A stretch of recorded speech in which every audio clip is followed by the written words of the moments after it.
All right, all right. I think it's another tasty Tuesday. Thank goodness. It can never come too quickly enough. Oh my, what a week! Hopefully, you guys have been having a good one.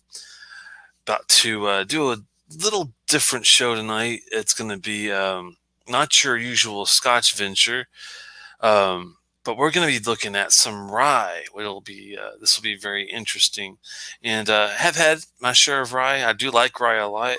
I have not had these two tonight. These are going to be by Eric Malt Muser. These are his samples.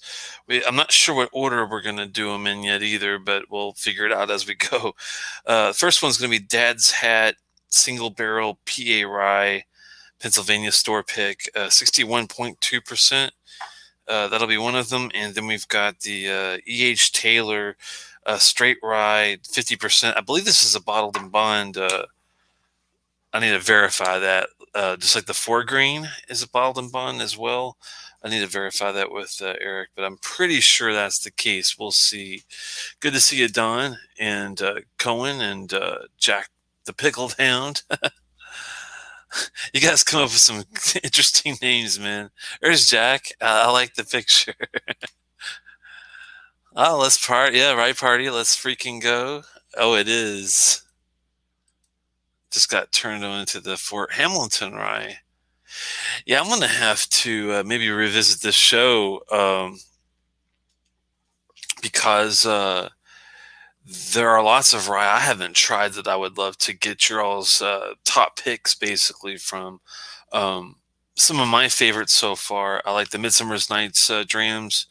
Those are pretty decent. I actually enjoyed the High West Campfire. It was kind of like a hybrid rye Scotch bourbon type thing, but that was pretty cool. I'm trying to think of some other ryes that I really liked. Oh man, the they'll come to me as we go along, but let me know some of your favorites, and so I can know maybe what to pick up next on the side. Yep, Malt just ended. Good to see you there, Juan Quintanilla. I'm gonna mess up the name, but hey, from Hawaii, Canadian Filtered Morgan. Remember me? I got rid of Alana. I'm not sure. No, don't remember you. Sorry. Dad's hat sounds so good. Finally, something I'm competent at. Oh man, what a trip! Let me get Maltez. Make sure he's got his invite already sent there, so he can come on in and join the old party. Get rid of some of this stuff. Donner Pass, good to see you, man. All right, all right, all right. Yeah. Hope all's well. Yeah. How have you had much rye? I'm not a huge fan, but I like it better than bourbon. I like it better than bourbon. I'm a pretty decent fan of it. I mean, I don't like the dilly stuff. Like I've had this base, like here around Maryland, Sagamore is a big rye distillery. They get their stuff from Indiana though, which kind of trips me up a little bit. But it's the companies here. They get, I guess, the rye from Indiana, but it's a Baltimore company anyway. But that one, I had the base one. I haven't tried some of their better stuff, but the base one was way too dilly, my opinion. But I drink rye over bourbon any day. Yeah, I think a lot of people would for some reason. Yeah, big Michter's. I have. I'm not sure if I had the BS. It's probably like a barrel strength or something like that. I have not had all of their stuff, but I have had a Michter's rye that I enjoyed. I don't know if it was that one, but we'll have to see. He's from Kentucky. He has had ryes. He knows what's up. Yeah. Yeah, I've had a little bit of everything, as you can tell. I mean, I've tried just about everything, even absinthe, believe it or not. Um, man, Ouzo, I like the Ouzo. The brandies, gins, vodkas, of course.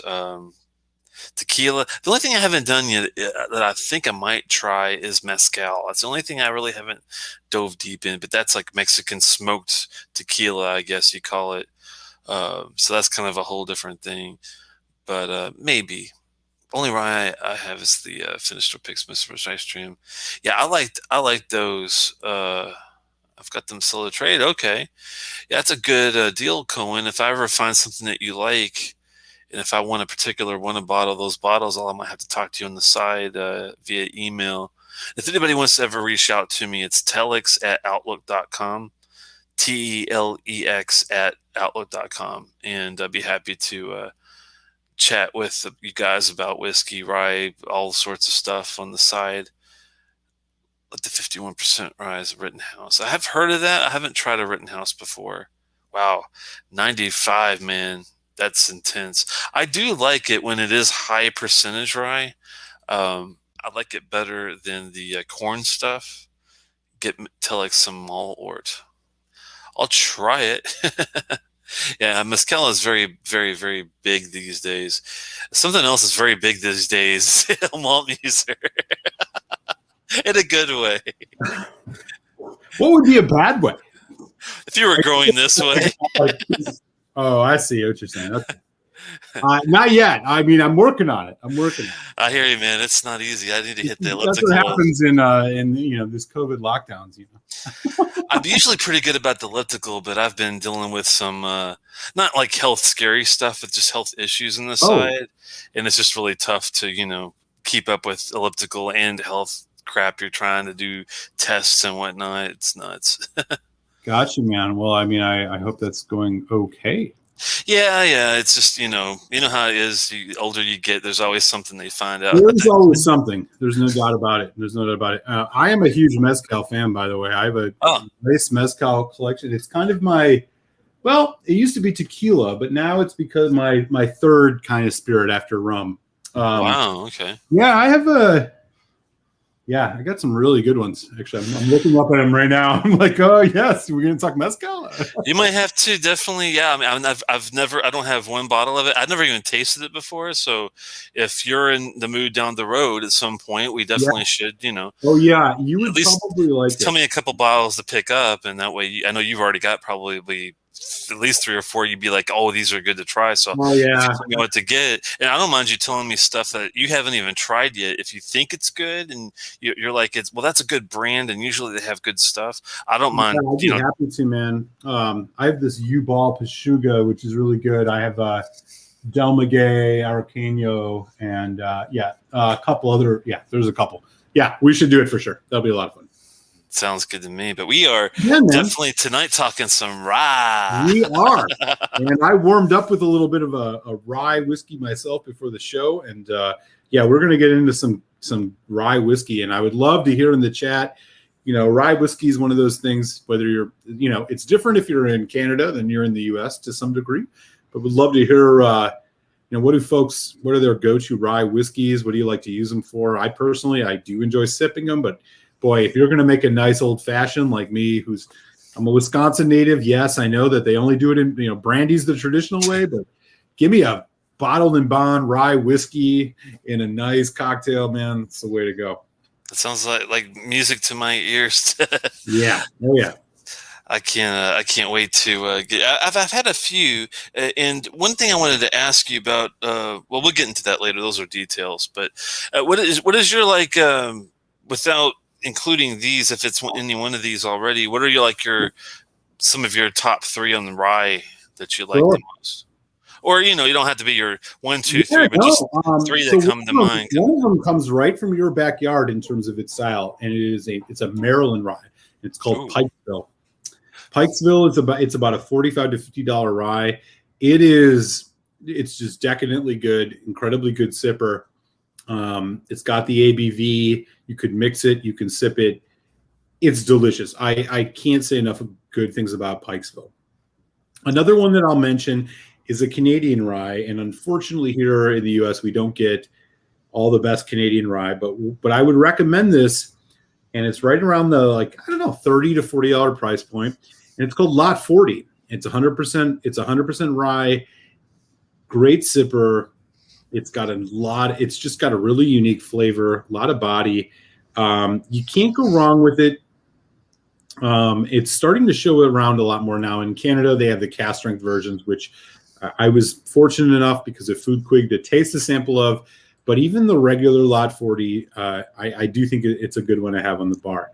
Pretty good prices too, it looks like. Yeah, definitely. And the third one I would recommend is it's tough. So I'm split between two things. Willet, which we could go into a whole conversation about. The Willet 4-year, $50 to $70, $50 to $80. Willet is it's almost, I need 20 minutes to talk about Willet, but because there's so many nuances. Yeah. The Willet 4 years there. And also something that I've been getting into a lot recently.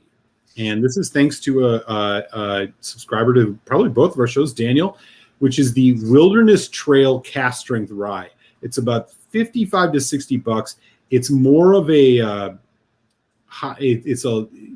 has to be 51% rye in order to be called a rye. This one it's very bourbony, so it's lower on the rye, so it's probably maybe even 51%, if not a little bit higher. But my God, the balance that whiskey has is just fantastic. I keep drinking it. I bought a store pick of it because I was like, oh my God, this is so good. It is one of my, I am bullish on Wilderness Rye right now. I'll keep that in mind. That's a good. I've got that one up, and I've got the Lot 40, the Pikesville, and possibly the Willet too. If you're gonna buy one, just buy the Pikesville. You will not be disappointed. You especially will like it because it does have some of these kind of more dark fruit notes that you can find in it, which I think are a bit of your will fit your palate a bit. The Pikesville, it's not nobody will tell you that the Pikesville is bad. Is basically what I'm saying. It's just like a non-confrontational, good mid-shelf rye. Okay.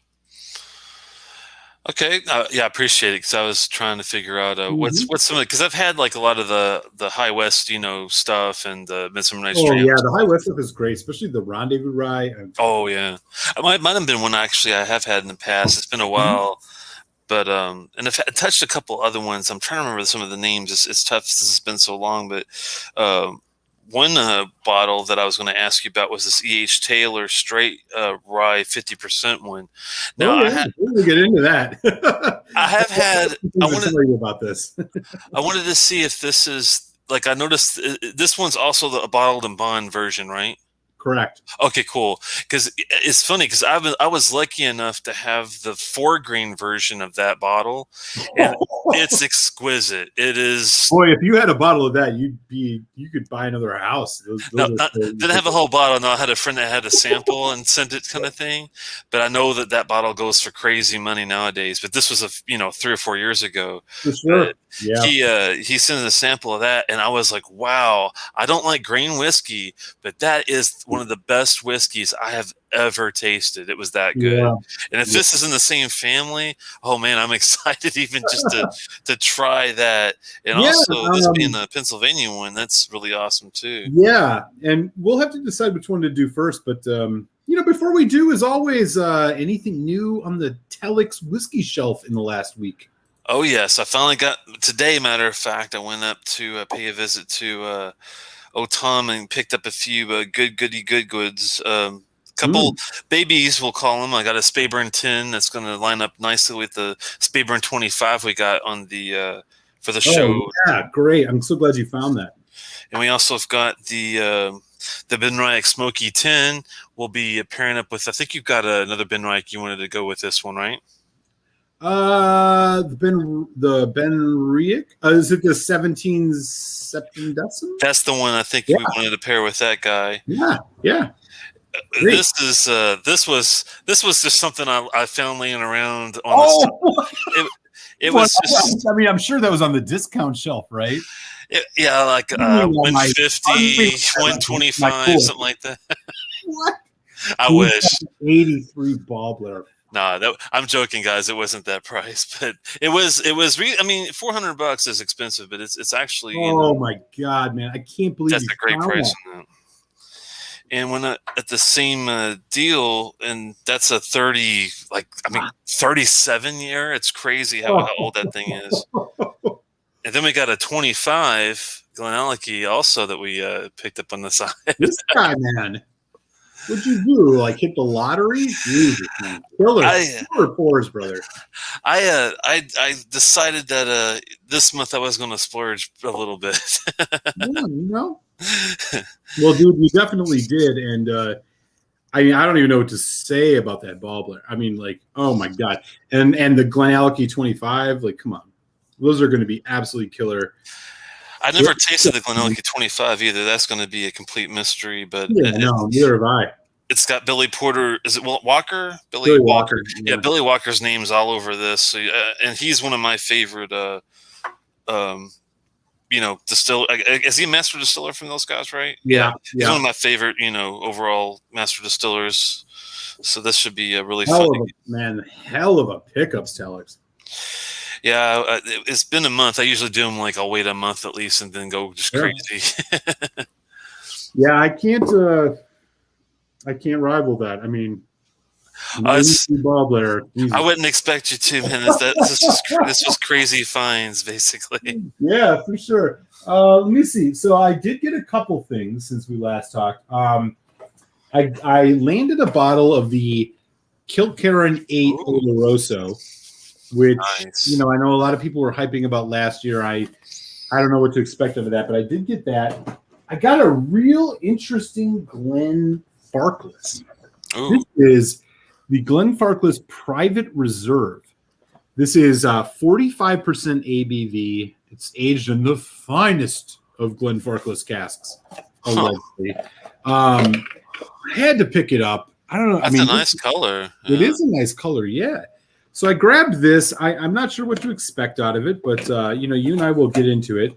So it's NAS, correct? It is NAS, yeah. Is it a new release or is it something they've had out for a while? It came out in 2019. Okay. So I'm not sure what to expect of it. The other two, which I'm not going to get up because I'm too lazy to get, I got some really funky, hard to find Octomores. I got the 9.2 and the 10.2. Those are the 9.2 is a 5-year, which is finished in Sauternes.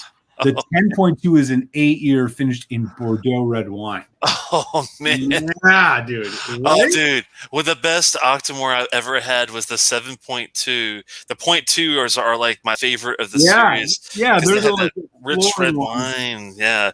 This was a French Syrah that I had. It was a 7.2. So if you're 9 and 10.2s or anything like it, you're in for a 5 out of 5 type of treat. If it's to that level, man. I'm glad to hear it because I was super stoked that I got to even find those. So yeah, those are going to be a lot of fun. And then, the other thing I got is this one. Oh, what is that? Cavalan Solist Port. So nice. I think it's 8 or 9 years old. It's 57.8% ABV. It's the cask strength port cask. Ooh, I bet that's really tasty, man. Because everything's Cavalans that I've had, the Solus especially, those are always pretty damn good. Believe me, the minute I open that and I'm like, I'm going to be thinking about you because I know how much you love the port, and I'm like, oh yeah, this is going to be good. So we're going to get into that, sooner than later. Do you know if that's a tawny or a ruby port? I think it's all ruby port. I don't know, but it just says port. So. That's cool though if it's ruby because that's I like the sweet stuff. Yeah, that'll be fun. So, yeah, that's the extent of it. So, looks like we both got some good bottles in, and we're gonna have some more stuff to taste down the road. But looking at the two ryes that we're gonna get into tonight, Telex, do you have a preference on which one we start with? I was thinking about that, and I'm thinking that we might want to start with the higher. Well, I don't know, man. Yeah, I was in the same boat because I'm thinking to myself, the Dad's Hat is the EH Taylor is much more of a sought after, but it is lower ABV, and the Dad's Hat is a much more young, robust. So we could flip a coin. We should probably, I guess, start with the. I guess start with the Dad's Hat and do the for comparison, because even though it's hotter with the water, I don't think we'll have a problem. I've got some couple chips here. I can. Yeah, let's do it. I'm totally game with that. Okay, so let's just dive in. I will give the tale of the tape here. What we are sipping on is Dad's Hat Pennsylvania Rye Whiskey. Now, Dad's Hat is from Bristol, Pennsylvania, which is just outside Philly, where I currently live. Not much longer, but where I currently live. And this one in particular, it is a straight rye whiskey, so it's about at least 3 years old.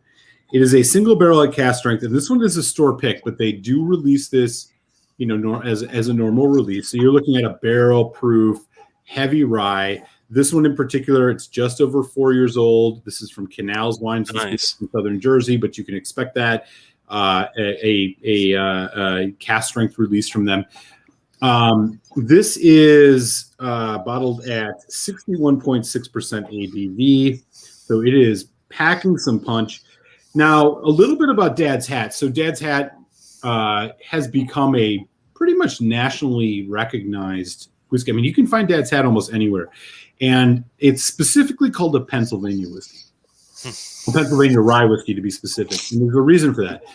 Pennsylvania rye is a distinct style. Some say it's the first ever style of rye whiskey. But nonetheless, whether that's true or not, the style itself, Pennsylvania rye includes no corn. So what you are looking at with a Pennsylvania rye is rye, malted barley, water.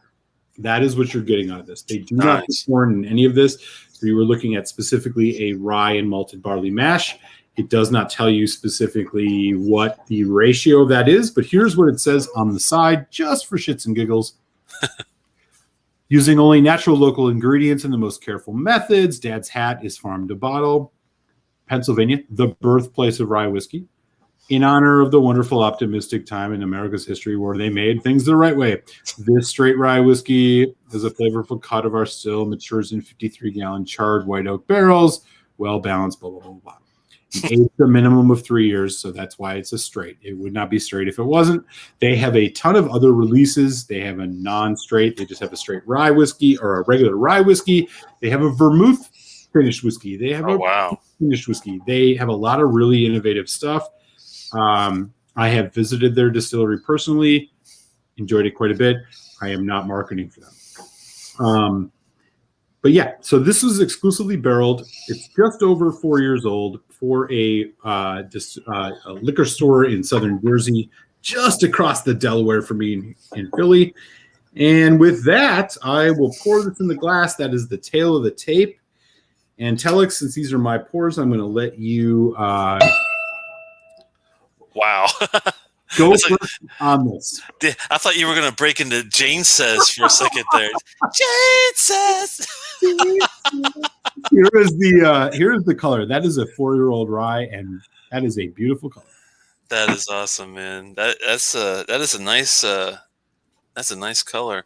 And it holds. I should also add, and I realize I neglected this, price point on a barrel proof Dad's Hat. Now, this is around a $60 rye. It holds its shape really well. It's I think it's going to be a heavy mouth coat. With the 61.2, that's definitely helping a whole lot, I'm sure, with that. But wow, man, it runs nice and slow. Ooh, you know what the best thing about this nose already to me is? No dill, bitches. No dill. No dill. I love it. Oh, it's like the first note I got was a combination actually of like a ginger snap and a cola note came together. Oh wow, man. Nice wood chips.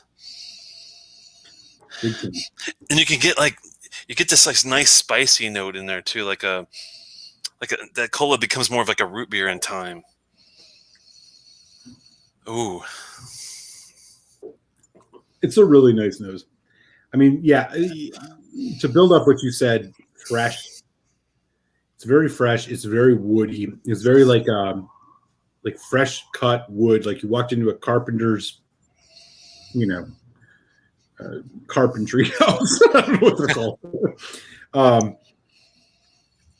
It's got kind of like dill. I get a little bit of it, but I don't mind the dill. I mean, I get more of like a generically like pickle note, but it's very faint. Yeah, I was gonna say, I might see. To me, like if you ever tried the Sagamore before, the basic just Sagamore rye. Mm-hmm. Oh my god! Now that is really dilly. It's like the dilliest. Yeah, it's It's like over dilly. Dilly. We sound like we're gonna shill for Budweiser. This has got like a. This is more of a true pickling, and to me, there's a big difference between like your dill pickles in the face kind of smell than like a nice pickled ginger kind of a smell. You know what I mean? Yeah, it's like it's more refined definitely than just straight up in your face sour. This has no sour qualities to the pickling. It's more of like an earthy sweetness to me. Yeah, I'm giving its praises on the nose for being a rye. Nice. I mean, and you get the nice rounded vanilla buttercream kind of lemon meringue. It's got some bourbon-esque type of. I know there's no bourbon per se in it, but it's got some characters like the caramelization, the butterscotches, and the toffee. You can smell the thickness that's going to be in there, which is a good thing too. Yeah, I love the spice level on it. It's well balanced on the nose to me too. Very just like inviting spice. There's clove. There's a bit of it's just I don't know. I mean, it's just kind of calling you in, like anise, maybe even there's a little bit of anise. Huh. But yeah, I mean, this literally, I mean, if you walked into a corner Russian bakery where they had marble rye sitting out, like this is anywhere in Eastern Europe. I mean, this is what you get out in the nose, It does have a nice bready kind of a note. Big time. Yeah. All right, let's have a little sippy sip. Let's do it. Happy Tasty Tuesday, Telex. Happy Tasty Tuesday, man.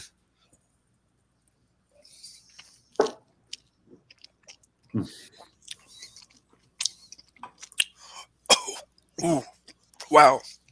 Ooh. That one wakes you up. Wow. That's good, but that's powerful. Oh, yeah. Wow. That's got a really nice waxiness. It's got a really nice mouth coat. And it has a wave of really, really great sharp yet smooth flavor. It's like it's sharp and intense, but huh? It's the rough side of the smoothness, for real. Yeah. I don't know how to explain it, but it's definitely hard on the intensity, but it's not once you get past that initial like, wow, this is 61% whiskey. Then it like mellows out pretty nicely. Not overly dry either, which is amazing. Not at all. Yeah. I meant to go back for another sip just because it was so intense. That's a good idea. Just to make sure. Let's do it. It was so intense that I mean, I got all the nuances I was talking about, but the flavors, I missed it all.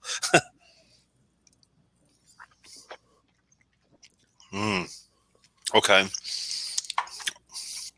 That is good. That is good. Black cherry. It's very current, like, yeah.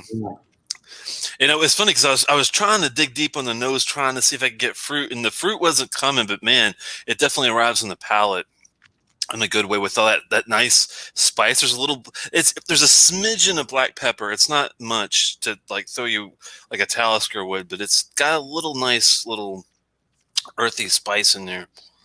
Oh wow, very root beerish. Oh yeah. For sure. I'm glad you said that. I mean, that was going to be something I was going to mention. You ever had one of those gourmet root beers where you're like, I just want a root beer, and then you get it and you're like, it's like a sarsaparilla. You're like, it's really strong. Yeah. Root beer? Like I was hoping for like what I remember as a kid, where it's like loaded with sugar. You get that on this, and I don't say it in a bad way. I really say it in a positive way. This is very intense on the root flavor. I mean, yeah, it's sassafras, it's molasses, very treacle like on the finish. It's a long finish too. Very long finish. Yep. And ABV is what I think is really giving the boost. But you do have to be ready for a mouthful of power on this one.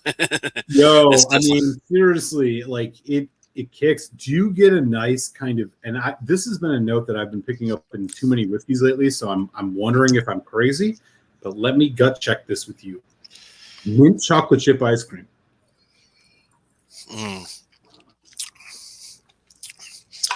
Yep, I know what you're saying too, because it's or like a lot of these whiskeys. A lot of these whiskeys have that menthol type of feel to it. I think, which lends to the mint side, and then it also has this nice, really earthiness to it that reminds me of dark chocolate. Yeah. When you get that dark chocolate and that mint combination, bam, you got mint chocolate chip ice cream, because it's very creamy too. Seriously, it is incredibly creamy. I'm going for a little bit of water. Really nice vanilla on the finish too, with that dark chocolate / like Rudy root beer type of, man. That is really good. It's almost blasphemous to put water on it, but it's so stout that you kind of have to play with it. You do. Let me get my. I think the water is rewarding. I mean, there are a lot of rye whiskeys that I would say you get the fresh Russian rye bread or the marble rye bread notes out of. But my God, there are a few whiskeys that I say actually reach that pinnacle like this one does. Just drop some water on that and then just whiff it. I mean, you might as well be in that Seinfeld episode where Jerry's feeling the marble rye, because like this is what I assumed it smelled like to him.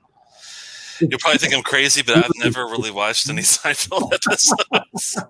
Isn't that crazy? Well, for the folks, in the chat who have seen that Seinfeld, I mean, it's just so bready, like so intense, that dark, like marble rye heaviness, the spice, the sweet savory you get off of a rye. It's just it smells honest.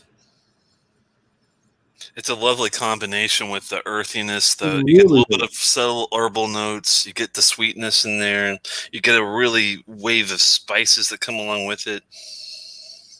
If there's any minerality, I don't detect it, which I don't miss minerality, so I'm glad it's not there.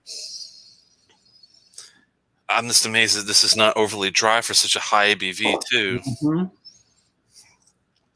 That does really brings like a nice, along with all the notes you talked about with the bread. To me, I get like lots of really nice sugar, like confection kind of notes coming through. Mm-hmm. Almost like a pixie stick. Yeah. God, it's full of mouthfeel. You would expect it to be more astringent based on the nose. The mouthfeel is just so full. Ooh, I get more spice even after the water. Wow. Yeah. Ooh, and some more savory bread, not sourdough, but like more on the rye, like the marble rye bready kind of feel. Wow. Yep. And then it kind of, it's still not really drying though. I can feel it evaporating, but it's not overly dry, which is really surprising to me. No, it's not. I mean, it's the dryingness is so much dark chocolate and like cocoa and like milk. What is it called? Like chocolate syrup. That like it's not tannic at all. And now that the pepper is so intense after the water, now instead of black pepper, to me it's like a white pepper. It's like it's more of got pizzazz to it. Huh. There's something else there. What is that? That's like it's got like a must be the wood coming through even more on the finish. It's like almost like a tobacco kind of a finish after the water. I was going to say leather, like leather. Yeah, like Yeah, a little bit of tobacco, but mostly like a leathery taste. You're right. It's almost like in a good way. It's almost like a mouth full of like a leather sofa. Yeah. Totally. That's really good. Mm. Yo, I'm surprised at the spice level after the water on this. great whiskey, man. I can't tell if I'm trying to decide if I like it better neat or if I like it better with water or if I like it about the same. And it's funny because they're different enough and I enjoy it both ways that I think it's kind of equal for me. Okay, yeah, that's clear. It's so spicy. Wow. But I mean, it's just to be expected with the rye. You're definitely getting a huge amount of rye flavor, and I think it's because, like you said, it's 100% versus some of those blends that you see on the side when they're 50 or 60%. This is like 100% rye, right? It doesn't say explicitly. My guess, I mean, it is a mix of rye and malt barley. They do not include corn. Yeah. You can tell, but like you can tell because it doesn't the sweetness doesn't have that full cloying bourbony flavor, but it has a lot of sweetness, and I do wonder, like, yeah, I don't know what the ratio is. I'm trying to think how much. I mean, it does have a Whoppers kind of a finish to it too, Yeah, which I'm sure is from the malted barley. I'm trying to think like what I'm going to guess like. Probably 80-20 at the max, if not like 90-8.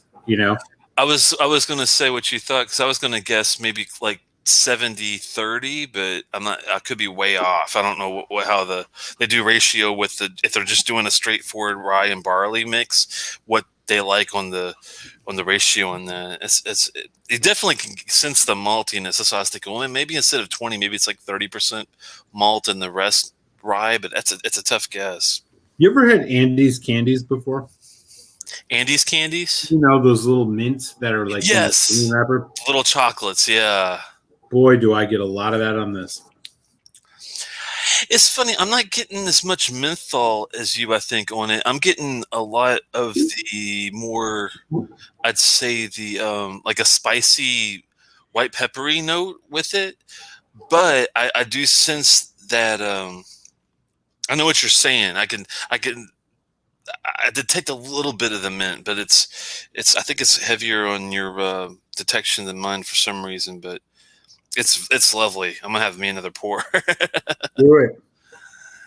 I'm gonna have it neat this time just to see how I want to finish it off because it really is enjoyable both ways. I think I might prefer it neat only because when you do get that spice kick, it almost overwhelms the finish for me a little bit. But let's go back to neat and see what happens with the finish on that. Yeah, do it, man. This is very scarily easily drinkable at 61.2. Isn't it though? Like, oh my god, yeah, I felt very similar. Wow, man. I mean, it's funny. You feel it. That initial hit was pretty strong. Now it's not so bad because once you get past that initial one, but even now, man, it's raging on the finish in a good way. I mean, like cream soda and root beer, vanilla out the yin yang. Butterscotch still, well,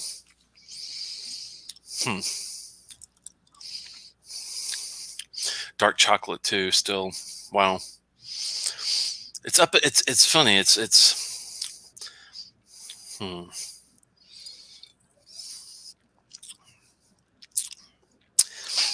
does have maybe a slight bitterness without the water, but yeah, Let me try something here. I don't disagree.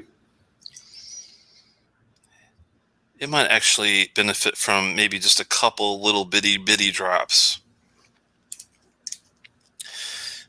It might just be the ethanol. Was it ethanol level? Yeah, I mean, it is 61.6%. I mean, like, it's not hiding. It's like, and it's, just 4 years. So I'm going to try just a few drops to see if this is enough. And if it's not, I'm going to come back and top it off with a couple more. But I'm trying to find that sweet spot. The reason why I love using pipes is because you notice when I added water the first time, I was like, wow, it really brings a lot of the spiciness, gets that white pepper kick going. Well, I enjoy the note, but I might not want it as intense as I got it the first time. So now, instead of adding, probably I added 6 or 7 drops, now I'm just going to add 3 and try to find that sweet spot of where I really enjoy the whiskey the most. That's the whole point of doing this. It's got this nice barnyard kind of thing going on in the nose. Doesn't have enough funk, like straw. You ever smelled straw before? Exactly, like a straw. I was getting like a straw hay. No funkiness per se, but definitely like a little bit of dank.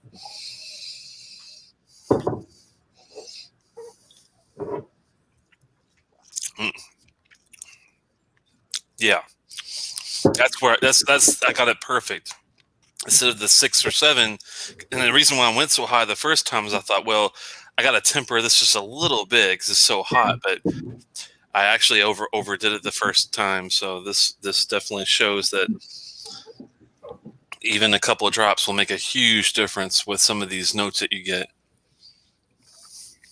Because now it's not as near as spicy, but I did kill that bitterness that I was getting without the couple of drops. So now I have it right at the sweet spot where I'm getting all the cream soda, root beer notes that I was getting before, but without the stuff that I really wasn't into. Now it's perfect. Wow. There you go. Man. Ooh, it's definitely not for the faint of heart, though. I tell you that. That's true. Are you ready for final thoughts? I think so.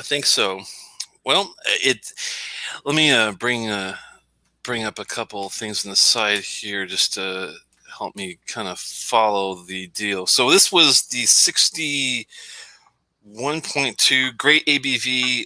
I mean, store picks are awesome usually because someone's got an idea into a distillery or they'll know kind of what they're after already, and then it's just finding that exact barrel that they want. And I think it's a great pick.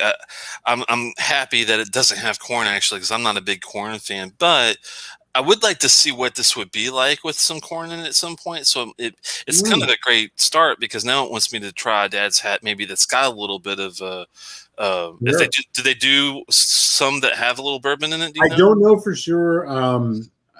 Most of their stuff is all Pennsylvania rye, and which would mean that there's no corn, but I don't know if there's any exceptions. Gotcha. They do have some other stuff that I think you'd be intrigued by, though, because they have a port finish, they have a vermouth finished, and these are all part of their core range. You can buy them. Okay, well, I definitely will try them. It's definitely a great entry for me because now I'm intrigued of what they are doing there, and I'll definitely take you up on trying to find a couple other ones. But it's a good mix. If it is 70-30, or if malt's right, it's more of you said an 80 something. 90? I don't know. I mean, I know that it's a mix. They don't say it on the bottle, which is unfortunate. I know it's a mix of rye and malted barley. Yeah, but even if it is higher towards the rye, I think they got a good blend going here with the malted barley and the rye. I wouldn't change it by any means. I get both, and if it was any more rye, it would probably be so hot that you probably wouldn't want it as much. And if it was any less and more malted barley, that cocoa nib note might be overpowering some of the other stuff. So I think they got it nailed on that. NAS, but that's okay. Well, you said 4 or 5 years, you said? This one in particular is just over 4 years, but it's got to be minimum 3 to be a straight rye. So yeah, this one in particular is just over 4 years. Okay, it's a good statement even for 4.5, we'll say. And with it being a single barrel, it's you know exactly what you're getting. Trying to think of anything I mean, there's not really a lot you could really knock it for. Uh, it just needs a little bit more age, maybe. I'm not sure how age affects rye as much. Is it good to find an older rye, like a 14? I mean, I would argue that, yeah. I mean, I would say that, like, similar to bourbon, like, you find the sweet spot between like 8 year, 12 year. I mean, those are all good things.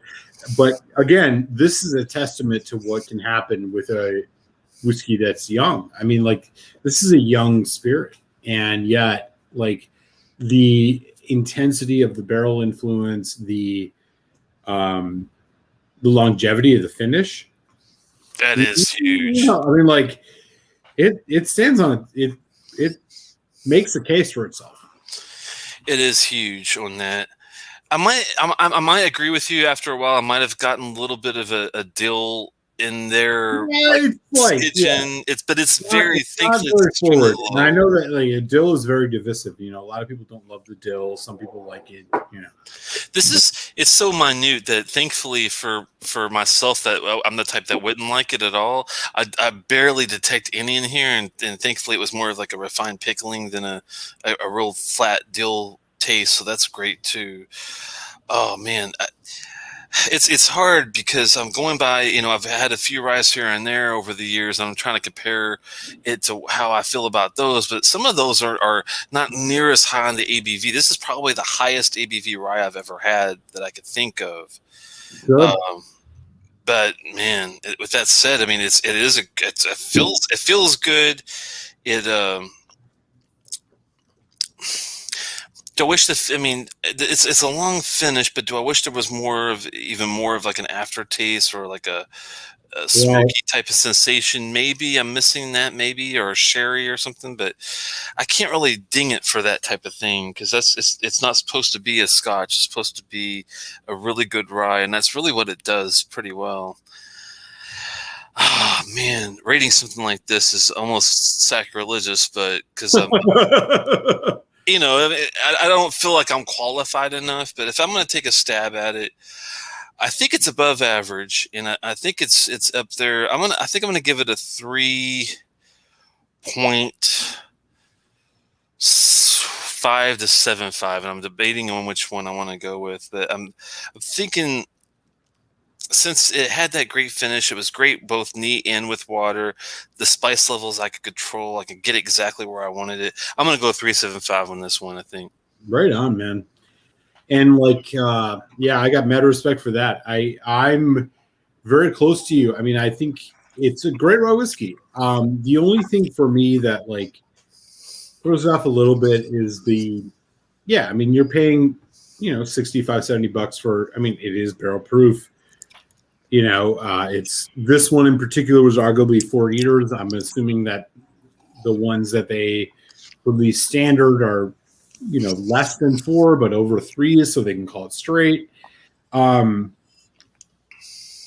It's a rye whiskey for people who like rye whiskey, because it doesn't have a lot of the, bourbon notes. It's not a high rye bourbon. It's not a low rye it's not a high rye bourbon. It's not a low rye. Like, you know what I'm saying? Or a low bourbon rye. Like, it has a lot of, like, spice. It is very forward with what it is.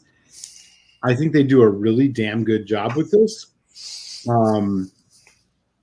I have had their regular rye release, which was not, I mean, it was fine, but it wasn't great. This is considerable upgrade to that.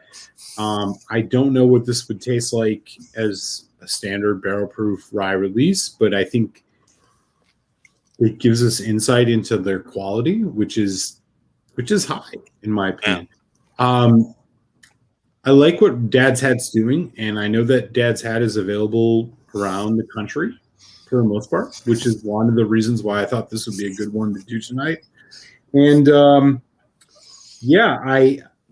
I wouldn't throw this into my old fashioned because of the price. Give me a Rittenhouse for that.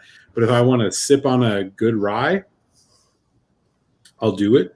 And this would be one of the ones I would choose. Yeah, I'm a 3.25 on this. I think this is above average. 3 being my average. Yeah, 3.25. I definitely recommend. If you want to throw in 65, 70 bones for a good rye whiskey, there are a lot of competition at that price point. I think this is a good one to look at. And yeah. I'd love to be able to compare it to a Pikesville. I've heard of Pikesville for a while. Pikesville is. I just never see it around usually, so I'm gonna have to do some digging probably. Well, you're in Maryland. I know, and that's the weird thing. But I honestly have never gone looking for it per se. More of like just kind of, if I see it, I'll pick it up. But I need to start spending a little more time, not just in the Scotch aisle. It sounds like. Well, yeah. I mean, it's you gravitate towards what you like. What can you do? I mean, we all start our journeys in different places. For me, it was like I still think Scotch is king. I'll always say that. Yeah. But there are ryes, there are bourbons, and I'm like, yeah, like these are worth considering at the price. And this is one of them. If you walk into if you're in Toledo or you're in Idaho somewhere and you walk in, you see a cast strength single barrel Dad's Hat for $50, fucking buy it, man. Like, yeah, good whiskey. I hear you there. Well, I will definitely appreciate that one. That I'll have to keep my eye out because I think I have seen them out and about, so I might have to keep a closer eye out for the next one I see. Yeah, no, and they have a lot of really interesting finishes. And the thing about Dad's Hat is like, it's very quality. They do this Pennsylvania style, but it's very quality. They have a vermouth finish. They got a port finish. I mean, they got stuff that challenge your palate, and you got to respect that. Yeah, very, very good. I'm excited. I'm gonna have to. Let us know in the chat. I mean, has anybody had Dad's Hat? Anything from Dad's Hat? What do you think? Are Telex and I way off base? Or do you kind of agree with us? Let us know. I'm curious to see what people think about it if they've had it before. I'm kind of going back and taking a look at some. Let's see. Yeah, hit up the chat. AP released a 25-year in 2009 for 26 Canadian. 5 years later, a 30-year for 52 Canadian. Wow, that's crazy. Canel, okay. Good old Canel. Malt, yeah. It looks like. How is the standard Michter's Rye? I have had that one. I like the Michter's Rye. I had it in passing at a bar, but nothing. I don't know which exact version it was. It could have been like a single barrel or something like that. But you got to mix it up. Regular Michter's is good. I think it's a totally competent one. I do think the Wilderness Trail is better, and you're going to pay $5 to $6 more for it, but I think it's better. I'm gonna have to try to scout that one out. I noticed. Dude, I'll give you a sample, man. I'm telling you, Daniel in East Texas, who I think is in the chat, Daniel EH, had tipped me off to it. I mean, if you want to more bourbon forward, nice harmonious blend of rye and traditional bourbon notes, it is fucking killer, man. Killer. I have a store pick and I have the regular release, and yeah, I've been sipping on it relatively regularly. It's that good. We have to order everything from Alberta. Yeah, that's a tough thing in Canada. I've heard is unless you get things from Alberta, man, it's really tough to get anything decent. which is really sad. But it kind of happens here. I'm sure certain states, if you're lucky enough to be in DC and Maryland, it works out pretty well. But yeah, I mean, I'm about to leave PA and go to Illinois, and I think that's actually going to help me in my whiskey availability. Yeah, I don't think they're very strict there on shipping, are they? No, they're not. They're not nearly as restrictive as Pennsylvania is. But we'll see. Yeah, between Virginia, we're in a different time zone, Telex. I'm going to be an hour behind you now. That's not as bad as California, at least, though. Well, yeah. Or if you sounds like I'm gonna have to call Audible, bro. I'm gonna be like, "Yo, can you stay up another hour? Because I can't be doing happy hour at 5 o'clock." You're doing a happy hour like 3 in the afternoon. Yeah. Like, hey, I'm still at work, but let's taste this. Get it going. 25. Yeah, we might have to. If you ever do end up all the way out there, we might have to be creative with time. But that'll be way in the future, man. I'm gonna be hunkered down in Chicago for a while. That's good, at least. Yeah, you never know. You might decide you just want to stay there too. I mean, it's hard not to. Italian beef, Chicago style pizza. Hey, it's one of the best cities in the world. What can you do? Yeah, true. All right. Yeah, I'm gonna go get myself a little bit more water, and I'll return shortly. All right, man. Let's see how you guys are doing. The Foregate that just came out with the port finish is pretty lowy.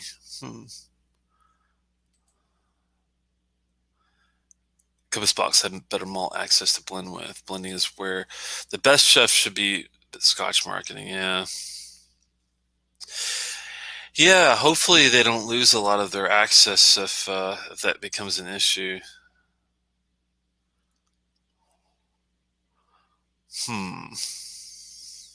Yeah, Benny's. That's the place to be in Chicago, it seems like. I've never been. I'll have to, next time I'm there, I might have to go in and take a look around. Chicago's so big, though. But I've heard it's so nice that you have to make a special trip. But that isn't what sells, from my understanding. Compass Bucket wasn't what it used to be. Yeah, I think that's part of the old deal as you go along. Compass Bucket's limited with the source and demand is just too high. That's the thing. Chicago Blues in January. I don't know, man. I'll be honest with you. I'd rather deal with the snow than have to deal with some of the craziness out west, but I don't know. I guess once you probably do have 75 degrees all year, most of the time, it's pretty hard to pass up once you're used to it. But I would miss the snow so much, man. At least a month of snow, I think, per year is where it's at.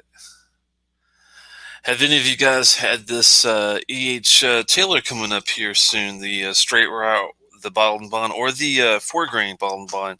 I was looking enough to have the 4-grain bottled and bond, and that was one of my favorite drinks. And I'm not even a grain whiskey drinker by any means. I've had a lot of it, but I don't like a lot of it unless it's very, very highly aged. We're talking like at least 35, 40 years minimum on the grain whiskey, like Invergordon's, Gurvan's, Port Dundas, Cambus. Oh man, North British, those guys. That's, usually but that I thought was actually a really good one, and I'm very excited to try this one. Have any of you guys had any of the EH Taylor offerings? And if you have, what's some of your favorites? I'm just curious as we approach taking a look at that one there. Drive the snow here. Oh yeah, 70 degrees. Let me get Malt back. Yeah, I was just telling them how excited I was to get into the old this one, having the other one. I was asking them if they've ever had one or not. So, oh yeah, Cambrian Bridge. That's another one. I think I've got one I still have to try, actually. No, I've actually tried that one. I do have a bottle of something. I think it's Canvas or something that I never opened. I love Cohen. Cohen said I'll be singing the Chicago Blues in January. Yo, homie, I grew up in Milwaukee, man. I know all about snow. In fact, I've had a 5-year hiatus from snow in Philly and in, and in DC. So, yeah, I know what I'm going back to. I'm going to be your Benny's mule, though. I'm going to be the Benny's mule for folks. There you go. I'll get ready. Go on. Oh, man. That's too funny though, but yeah, you're used to it once you've been up there, especially like Wisconsin, Minnesota area. Yeah, I'm going back to my Midwest, man. I'm going back to the Midwest, and it could be relatively soon, by the way. So, Telex, you and I might have to expedite our last in-person sample swap for a minute because. Oh, okay. Yeah, I mean, we could be talking something a little earlier. I'll keep you posted. Yeah, that's cool. I think thankfully I went ahead and got these 4, and I already had a few others I had to get to you. So we should have enough to make a little mini trip at least. So figure it out. It'll be a fun done deal. EH Taylor, Colonel EH Taylor. You ready to do this?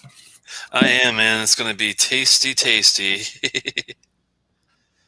I poured it out just a little bit earlier. Here's the tale of the tape. Colonel E.H. Taylor, ridiculously sought after on secondary markets, bourbon / rye / whatever. Everybody wants it. This is MSRP around $70. Secondary markets, it's upwards of $250. It is a bottled and bond 100% rye whiskey. It comes out of Buffalo Trace. Great presentation, bloody blue. What do they have to say? I mean, there's a ton to say about it, but it's a lot of words saying nothing. Basically, what you're looking at is a 50% ABV, 100% straight rye whiskey, which means it's over 3 years. It is out of the Buffalo Trace Distillery, Colonel E.H. Taylor, all that jazz. Everybody loves E.H. Taylor for some reason. And yeah, these are, you go on secondary markets, you're going to spend $200 on this. If you go to the liquor store at the right time, when they put the 5 that they get on the shelf because it's allocated, you will find it for about $75. Wow. So we are looking at a bottled and bond rye whiskey at $75, 100% rye. 100% rye. Wow. Okay. Yeah. So no malted barley in this at all. Just 100%. No, not. I mean, they don't say it on the label, but if you look online, yeah, this is all right. Cool. And we're going to notice it. I mean, this is a drop in ABV compared to the Dad's Hat that we just did. This is 11% drop. But oh my God, does this smell divine? Let me know what you think, Telex. All right, I appreciate it. I was just pulling up 51% at least, but yeah, it's excuse me. Oh man, 50% is just killer. 50% is still doing really well on the holding its legs up there, and maybe not as thick as the Dad's, but that's okay because it wouldn't be expected at a lower 11% on the ABV, but it still looks that's going to be a decent mouth coat at least. Doesn't look overly thin. Wow, this one, man, you do get spice, but you get this wave of. It's almost fruity. Yeah, grapes, like red, like overripe red grapes, like pomegranate. Yeah, it's weird. It shouldn't have this because it's not sherried, I know, but it's got a stewed fruit kind of thing going on. Yeah. How the hell did they do that with rye? That's crazy, man. It's more balanced than the Dad. Wow. Oh, cinnamon. Oh man, there's a nice cinnamon stick in there. Oh yeah. Oh wow. And it's like after you get the hint of the cinnamon stick, then it actually starts waving into more like a sweet cinnamon, like a big red stick of gum. Have you ever been to a cocktail bar, Telex, where they burnt a cinnamon stick in your cocktail and you were like, oh, that's happening? And then you were wondering why. And then you smelled it and you were like, oh, it's adding this like element of like a smoked effervescence to it. That's what I get in this. Exactly. Yeah. Like when they burnt a cinnamon stick in this glass. Yeah, it's like I've had them do it not with the cinnamon, but I've had them do it with like either a crushed mint or like a crushed orange peel, and they'll burn that. It's kind of weird, but it definitely is like an after. Well, the orange peel, yeah, you nailed it. You nailed it on the orange peel. It's definitely that bitter, citric orange thing. Like it's not as sharp as like a lemon or something. But yeah. Nice, man. That's like almost like blood orange level. Hell yeah. Shall we? Huh. Yeah, there's like I get some like even like some tea in there. There's that Lapsang Souchong. Mm-hmm. Wait till you get the palate.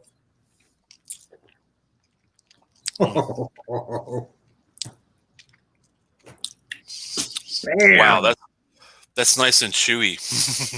God damn. Wow. You said Lapsang Souchong. The tea note for me shows up way more on the palate. It rounds out a whole bunch of like aggressive spice, bourbony cask vanilla and caramel notes. Lots of nutmeg too. Wow. Oh, hell yeah. It reminds me of that, the coffee cake crumb, like the crumb you get on top of coffee cake. It's got that kind of like spicy thing going on. That's lovely. Like an oversweetened spice. Yeah. Oh man, that is so good. It does have like the texture. I think so. What you just said about the spice, like I think for me, it's more on the texture. Like the texture is like the coffee cake, not necessarily the flavor. The texture is like kind of grainy, kind of. You know what I'm saying? It's got this nice kind of dankiness note on the end of the right before the finish too. What is that? It's like a fudgy thing going on. I mean, look at their ostentatious advertising. So they put it in a tube, and they're not even a scotch because But look at I mean, it's like all just like advertise. Wow. All about how there's this and that and whatever. Oh wow! I love the mouthfeel even on the finish. It's got this really nice black pepper meets white pepper balance. It's like if you ever had a kipper beefsteak, like a piece of beef jerky that was like heavily on the black pepper note. In a good way, though. It's not like it's not too. Yeah. I mean, it's not spicy in the throat. Is there a bad way? Well, it's not like Talisker 10 level of black pepper in your face. Yeah, because then I would be salty about it. It's like it doesn't get. See what I did there. Exactly, it doesn't get in your throat like some of the other black peppery drams might, like a Talisker 10. This one has got so much white pepper in with the black pepper. It balances the spiciness out really well on the finish, I think. I feel like, for folks who are in the first hour, and by the way, hit the thumbs up, and if you haven't, shoot Telex a subscription, and if you're not subscribed to Malt Muser Whiskey Reviews, I'd love your subscription too. But like the experience we had on the Dad's Hat was a very raw, but like over impressive, rounded, kick-ass rye whiskey. What we're getting here is a much more measured and sophisticated rye whiskey. Oh yeah. In all the right ways. Exactly. It's like the balance on this I thought was good in Dad's Hat.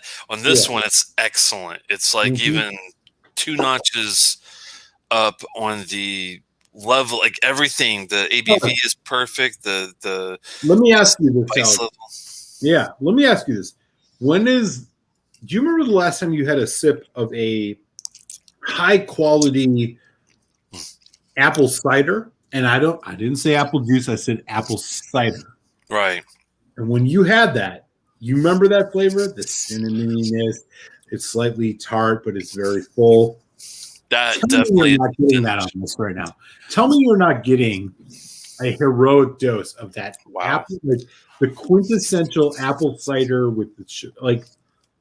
This whiskey brings that to the table in a way that the Dad's Hat didn't. The Dad's Hat was more aggressive. I mean, it's and understandably so. And I'm not hating it for it, but this the apple pie all day long on this, man. It's like I'm getting. And I was funny. I was searching for that fruit that I was getting on the palate after, you know. Have you ever had anything that tasted more than apple pie than this? Like, oh my God.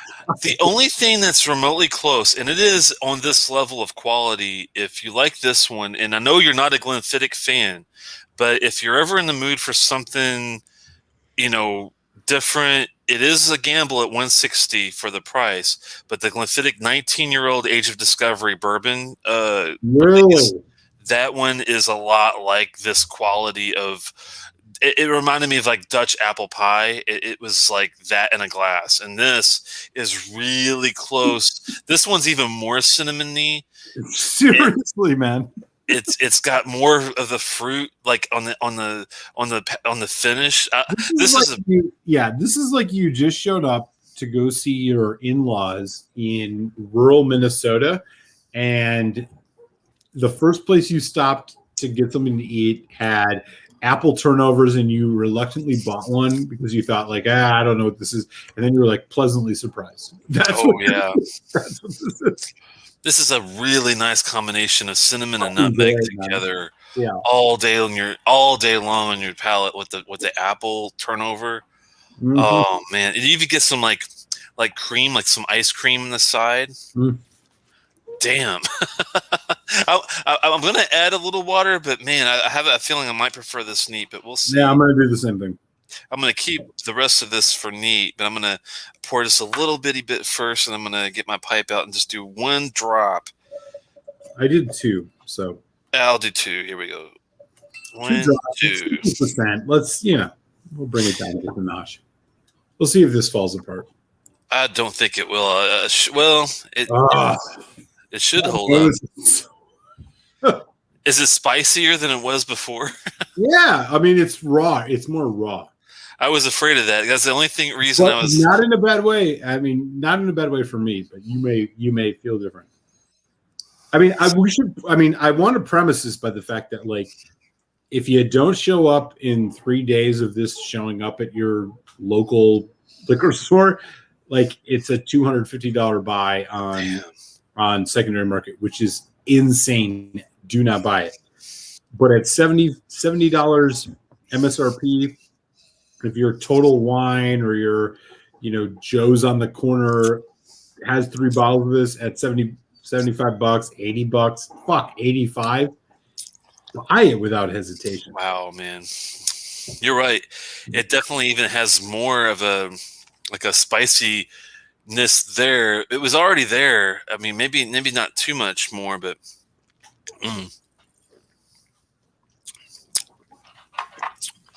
trying to think if I get anything. Damn good. I'm trying to think if I get anything else after the water that I wasn't getting before. I don't think it changes it too much, but I only did a couple of drops. But you don't want to mess around too much with the perfectly placed 50% whiskey. It's almost like I hate to fuck around with it. It's so perfect in the glass as it is. Oh man, I think it's good both ways. I don't really notice much of a difference. Do you? I mean, it's a bit more elemental and raw on the water, but like we're splitting hairs here. Like, I think it brings out a bit more of its like elemental quality. To be honest with you, like I would have expected this to fall apart a little bit more, and it didn't. And again, I don't. Full disclosure, I don't want to love EH Taylor because to me it's just another like overly marketed brand that comes out of Buffalo Trace, like whatever, like Blanton's, which is in the bourbon world. Like you want to talk about the most overrated bourbon in the fucking world. It is Rock Hill Farms, which comes out of Blanton's, which comes out of Buffalo Trace, which is like some exquisite cask picks. Although Blanton's, it is, you see this in secondary markets for over $300 at times. Damn. Even over $200. It's absolutely insane. Rock Hill Farms is nothing special. EH Taylor is similar in this. The barrel proof, all this. This rye, as I mentioned, I mean, you find this in secondary market, it is $200 plus. No, absolutely not. But at its MSRP compared, like, look, buy Pikesville, you will get 90% of what you want out of here. But I will say that, like, this is a good fucking whiskey, man. There's no doubt about it. It's a great rye whiskey. It's better than that Dad's Hat. It is better than most rye whiskeys you're going to find readily available on the shelf. I think this is worth a $75 purchase if you find it at MSRP. It's complex, it's rich, it's decadent, it's delicious, and it won't bore you. I know you were supposed to go first, but yeah, I'm a 3.75 out of 5 on this. No, it's okay, man. You're on a roll. I'm just gonna do it. I'm a 3.75 out of 5. Yeah, I'm definitely right on along with you. I might have to bump it up a little bit because I do like this better than the Dad's, and I gave that a 3.75 before. Mm-hmm. Probably should have gave it a 3.5, to be honest with you. I'm going to say 3.5 on that one. This one is definitely like a couple of notches at least above to me. For sure. I mean, this is an arguable 4 for sure. I would be happy to go 4. The only reason I don't is because I'm including the price and the fact that the hype around it, the hype around the brand, not about this whiskey, but about the brand. And the fact that people will pay upwards of $400 for a barrel proof EH Taylor, which is a good bourbon. But $400, and that's the thing. It's like the scotch you could get for $400. It's fucking insane. I mean, that's the thing. It's like for me coming in as a rye expert or bourbon expert by any means, and coming in and already loving that 4 grain bottle of Bond, and then coming to this and loving that one as well. I can see why people gravitate towards this brand because I'm gravitating towards it compared to a lot of other ones that I've had. But with that said, do I think it's worth, $300 level? And there's no way. But 75 is, I think, more than reasonable. I would even go to 125, I think, on a bottle like this. Easily. I totally agree with you. It's one of the best rye whiskeys you can get your hands on. You just got to be at the right place at the right time. Do not buy this on secondary market for over $200. You are wasting your money. The law of diminishing returns kicks in. I 100% agree with you, Telex. This is an absolutely killer fucking rye whiskey. And the question to Steven is, I know that he's not a big fan of either one of these two, but what do you like as far as rye? What's some of your favorite ryes, Steven? Just out of curiosity. I have a feeling he's probably a Willet guy, but I'm guessing on that. I'm not sure if he's in anything in particular, but Willet is such a rabbit hole. Yeah. I mean, look, man, in a different day and in a different time, we could buy this for $50 a bottle. And I think a really fun review would be head-to-head EH Taylor versus Pikesville. Ooh. I think the EH Taylor would probably win, but what the point really is about the price. And I think for $45, $50, the Pikesville Rye is one of the best values in rye whiskey. This would be great if you could buy it at MSRP, but you can't. Yeah, because it sells out in 5 fucking seconds, and then you have to go to the secondary market where people are selling this for over $200 some.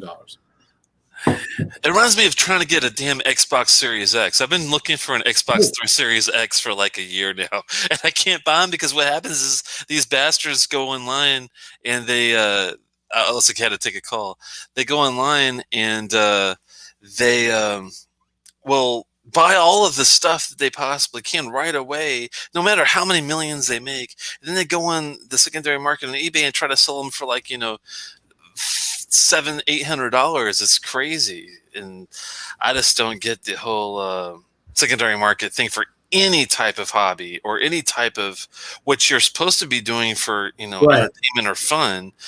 I mean, why just because you want to make something an investment, ruin it for everybody else? That's what kind of kills me. But that's a whole other show. Yeah. I just So wish that people. I got to run for a quick second, but I'll be back in a few minutes. All right, man. I know how it goes. We'll I'll leave it see to you. you. That's the thing. It's like I don't understand why they buy everything up just to sell. I mean, I know they're trying to make $1, but can't you make $1 on something else besides whiskey and video games, for God's sakes? Don't we have enough of that? Yeah, that's what I'm saying. I can't get one, man. It's crazy. And that's what kills me about some of these drams. It's like, you find a decent whiskey instead of paying the reasonable price of 70-75, which is already crazy high, real honestly, for some juice. And then you double, triple, quadruple it. It's like, screw all that. That's just nonsense to me. But I don't know, man. Yeah, I mean, I'm all for rarity. If something's rare and it's truly rare, then I think it should be costly. I'm all for free market, all that kind of stuff. But the whole thing where you're just buying all the demand to try to force rarity, that's when I have a problem with it. Forced rarity to me is just absolutely beyond asinine. My favorite rye is Booker's Rye, but that's a cop out. I think is what he was saying there. I've had many younger Willet Ryes that I have enjoyed. They're normally MGP and too much dill pickle. Yeah, I don't like the dill pickle thing. Here's one I have open that I enjoy. Oh, here we go. He's got a two-parter coming. I'll have to take a look and see. Yeah. That's the thing, man. It's like, I don't see how these people think, because I mean, if you go on eBay, you will see like 400 of whatever item you want to take a pic of, but they're not selling. They're like putting these crazy double price points on there, but they're not really selling. So I don't understand why they even bother with this stuff, because no one in the right mind is going to shell out 4 times what something should cost, you would think. But maybe they found enough suckers that they do it. So 8 open. Wow, I own 8 open bottles of 4 Brillet. Wow, I love it. He must really love it. That's crazy, man. 8 bottles. You've opened 8 different bottles. I'm kind of trying to figure that one out there, Daniel. Stephen Conner, this 3 Brillet was sucked, but the 4s are normally good. Yeah, interesting. I'll have to see. He said something the other day that was right on point. No secondary on anything until it has been gone for 5 years. Yeah, I think that's a good point, Stephen, as well. I'm sorry, Dustin, as well, on the secondary. If it's been gone for 5 years, then it might be worth it. But the forced rarity thing has got to stop. It's got to stop somewhere, man. Menagerie at 120 in stock at places here. Yeah, maybe the it's possible that the Compass Box train has flown and took off as far as the whole let's try to force secondary market prices to be crazy. It's already at 120 for NAS. I mean, it's not like they're putting the age statement on it. I mean, I know they have great bottles. The Phenomenology is one of my favorite bottles, and it's well worth over 100 on that one when I got it. But if you're not doing any specific, I guess the craft of the blend is where they're justifying the price. But man, it's hard to shell out much more than that for any of these types of bottles, I'd say. I was just chatting with the old guys. How's it going, man?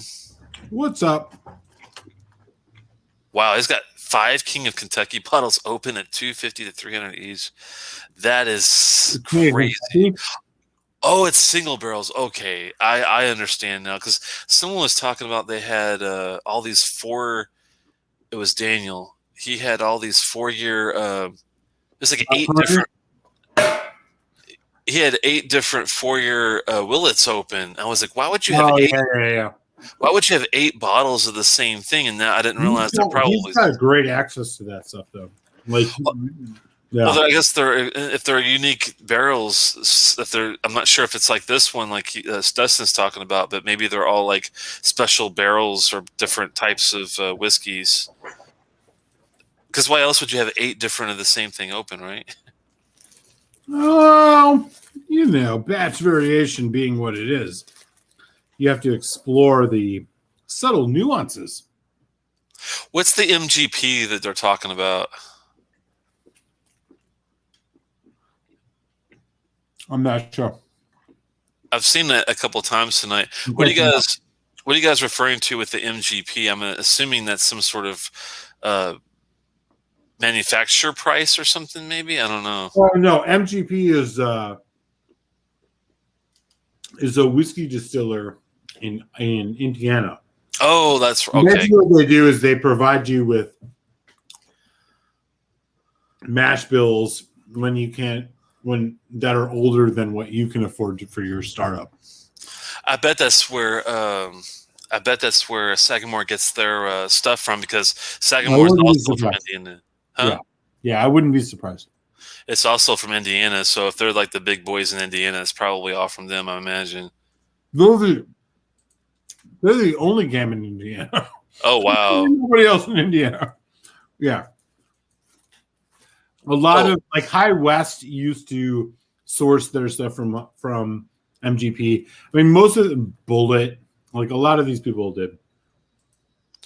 80% of all rides sold in the U.S. Wow, that's a lot, man. Okay, that makes sense. That's got to be where Sagamore gets their stuff. Because when I knew they were a Baltimore company, but when they said all their stuff came from Indiana, I was like, why in the world would you get it from Indiana of all places? But now that makes total sense. So never mind. Yeah, they have a huge industrial operation there, and they sell certain mash bills, and then like people buy it, they put it in their own barrels. Walamede, Bullet, et cetera, et cetera. Yeah, Power. And Daniel was saying that, all his 4 Willets are all unique barrels at different ABVs. Wow, man, I didn't know they were that much different on the batch variations. It's good to know, though, for people getting into it like I am, as far as the rye/bourbon kind of stuff. Mm-hmm. That is really tasty, man. I've been sipping the end of that EH Taylor, man. Those 2 bottles are so good. It makes me definitely want to consider myself an EH Taylor fan, but I'm definitely not going to be the type that's going to go crazy on the secondary market prices. There's just no way. No, avoid that. Peter White has an early Willet Rye. Ooh. That's when you say early, what year are you referring to? I'm just kind of curious. Is it the 2013 deal? Is that what he's referring to there? Probably. But I'm up. I'm not sure. Richie. Dustin thinks they're like the best distillery in America. That's saying a lot. Wow, I'm surprised that MGP is like, if you're going to start Telex Whiskey Distilling Incorporated, you're going to source your spirit from MGP, and then you're going to put it in your own barrels, and then you're going to sell it the way you want. Yeah. If it's rye, yeah. But I mean, saying they're likely the best distillery in America, there's a lot of really good distilleries in Kentucky, man, that might beg to differ. That might be true. That's a tough one on that one. I have to. What if you were going to pick like your favorite? Not your favorite, but if you were going to pick like the top quality distillery, best distillery in America, would you say MGP or would you say somebody? No, I mean, I would say, oh man, that's tough. He thinks they're the best bourbon producers, but you can't make bourbon outside of Kentucky, really, can you? I mean, call it bourbon. It's tough to say what I would think the best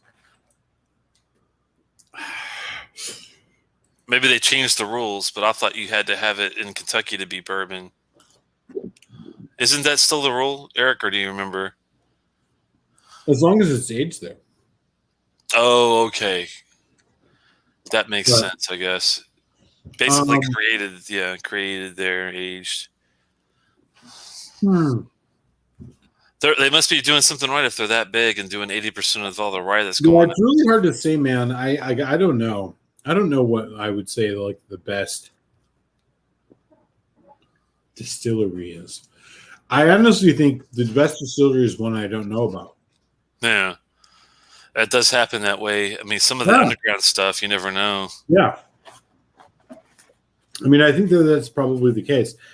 I mean, most of the stuff, it's like, it's either too young to like really, I mean, so I'm thinking about McCarthy's. Or I'm thinking that's a good one, yeah. About Westward, which is like American single malt. But it's so young. I think they make really, really good whiskey. But like these are out in Oregon. They're very young. And like who knows what it's going to be. And they're like Shelter Point in Canada or any other young startup. Like I think that we're in the United States in particular. Yeah. I think we're like kind of in a renaissance moment where like the old guard, the Jack Daniels, the Jim Beams of the world, like, yeah, they're always going to have their market share, but like there are a lot of other things out there that people like us, people in the chat who like an American style whiskey or who like a rye style whiskey or like bourbon are increasingly looking for. And I'm a big fan of Jim Tom. You know Jim Tom? No. Or like Rabbit Hole? Like Rabbit Hole? No, Jim Tom's one of those moonshiners that makes rye whiskey out in the hills of Robinsonville, North Carolina, if you know what I mean. Oh, I see what you're saying. Rye whiskey. He's like one of those guys. No, those are some of those guys, man, doing the backwoods stuff. I mean, they might be small and doing like their 300 gallons, 400 gallons there, but I think they're doing a hell of a lot of work. We'll put it that way to get their brew going. I mean, all MGP versions. We're in like a really good stage. I mean, it seems to me that the more people who are trying to make good whiskey, the better, obviously.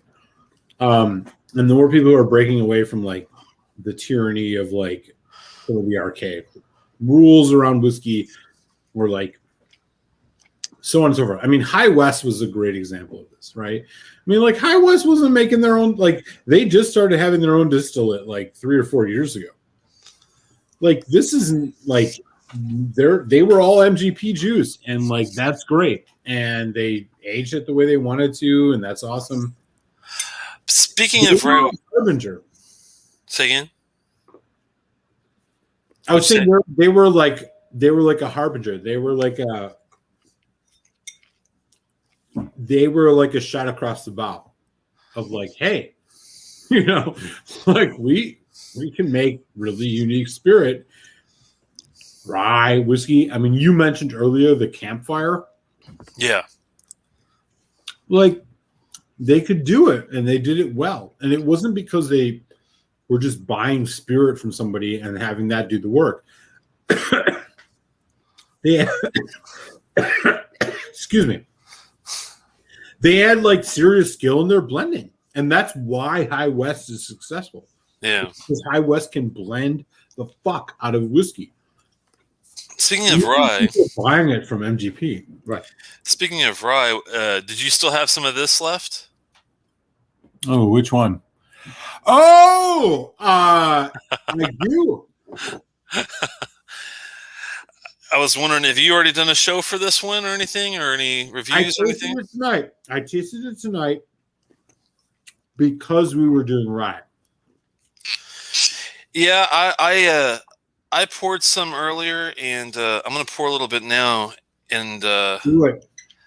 I did give you on the side some Ardbeg in your little sample packet. You probably noticed a little bonus that was the Ardbeg Trevon 19-year batch 1. Oh, that's in your sample stock. I'm not sure if you noticed that or not. I haven't noticed it yet. Oh, well, now that you tell me this. Jesus.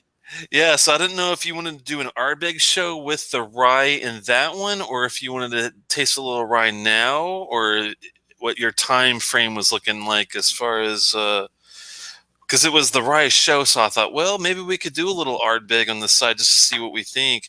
Or we can do the Ardbeg. We can do the Ardbeg. Okay, because we can always share my thoughts on the Ardbeg. We can always pair the 19 with something else later that you pick up down the road too. So you know. Oh yeah, I don't think we should sully the 19.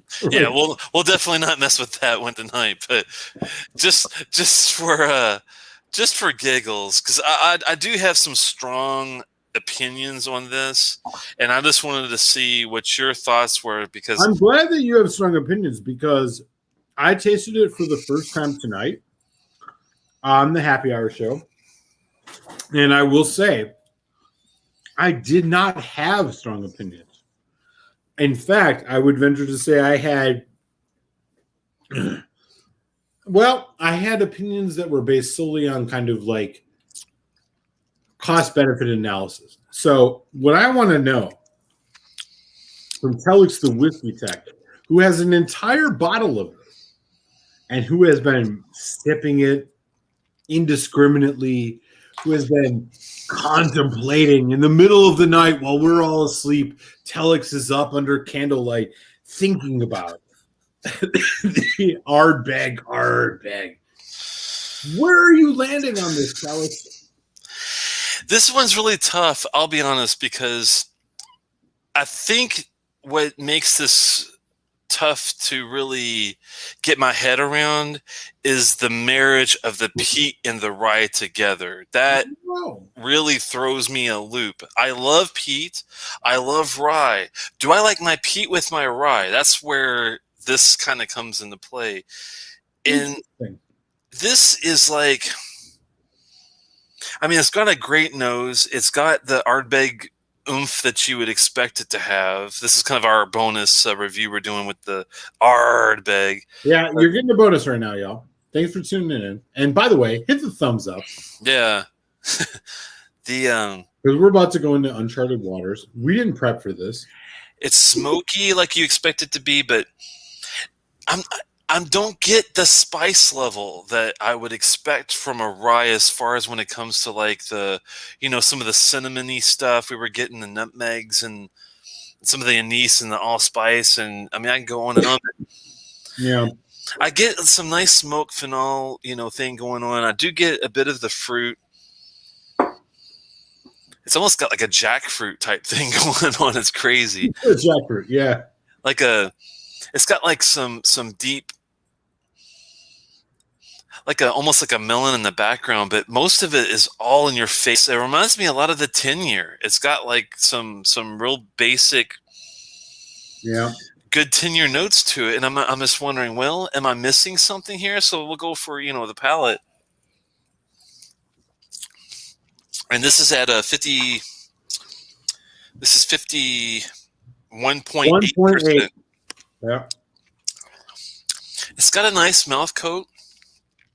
It's got a nice taste, but do I get the rye that I'm wanting to get out of the whiskey? Is it because of the peat that's in the way? Is it are the rye casks that they're using? Are they just so overly used that You hit the nail on the head with that question. Let me ask you this. I did taste this 2 hours ago, so I'm not trying to set you up. But I will ask you this. What you just said makes me wonder, did you expect something different? And if so, how would you compare this to the Ardbeg Black, which is both A non-age statement, B, from Ardbeg. Well, let me rephrase this. A, from Ardbeg. B, a non-age statement. C, full maturation in a cask that is not ex-bourbon. So the Ardbeg Black is the thing that I thought about as my North Star, or not as my North Star, but as my like point of comparison when I was thinking about this, despite the fact that they were different, and I can elaborate on that. But let me ask you right now. Think back to the Ardbeg Black committee release, not the regular release, because we all know that was shit. The committee release. When you're thinking about the quality of what they're delivering between this, the black, I mean, fuck, throw in the drum just for a foil. Where does this land with you? I'll admit, and I am people know that I'm a huge Ardbeg fanboy. Usually I sing their praises most of the time, not every time. The drum was a bit of a letdown, I'll be honest. And but I did like. I know some people. The black was kind of one of those mixed reviewed whiskeys, as was the Kelpie. But usually they do a pretty good job. I mean, the black was good. I liked it a lot myself too. I even liked both. I did like the committee a lot more than the regular limited release. But I'm with you. Those casks, those Pinot Noir casks, are top notch. The committee release, not the regular. The regular release, and we reviewed it. Look back in the archive for folks who didn't see it. We reviewed the limited release Ardbeg Black. It was shit. But the regular cast, the committee release, it was good. Yeah, I thought it was. It might not be up there with the Dark Cove for me, but it was definitely 4-star type of really good. Absolutely. I mean, it was better than the Kelpie. It was better than the Grooves, and the Grooves was good. It was way better than the drum. Oh yeah, it knocked the drum on its ass like twice. Right. This one to me is not. And I feel bad for saying it because this is like Mickey Head's like going away bottle. They made a big deal out of it, being his, kind of farewell bottle. But it's these ex-rye casks. I just don't think maybe they were too timid with how much rye do we get involved with this release. Because to me, it's there, but it's so damn subtle. Oh. To me, it's like it's basically you're drinking an Ardbeg 10 with a bit of a rye finish to it, but that's about it. There's not really the complexity to me isn't there. The peat and the rye together, I'm just not sure if it jives. If they did more of a Blazda type of release where it was like 3 ppm, 4 ppm, real low. And they had a really heavy, like a heavier rye cask, like more instead of like, more like I don't know if they can do first fill or if that makes sense when it comes to rye, but like a real heavily influenced more of that and less the peat, that might make more sense. But it's not a bad whiskey per se. What would be your prelim score? I mean, if you were just to like throw a number out there, what would it be? I thought it was really average. I mean, to me, it was kind of like, I was comparing it to the Ardbeg 10. And to me, if I'm comparing a limited release single malt that's, 13 years after someone's been the master distiller of a place, and I'm going to use this at 51.8% as his send-off, I thought it was very average. I'm thinking 3 out of 5, really. Wow, 3 out of 5. So allow me to totally disagree with Telex. That's fine, but in a very nuanced way. Here's what I thought, and I do have some in the glass right now. I think this is fucking good, and not only do I think it's good, I think it actually is one of the And again, I'm gonna be very, very clear.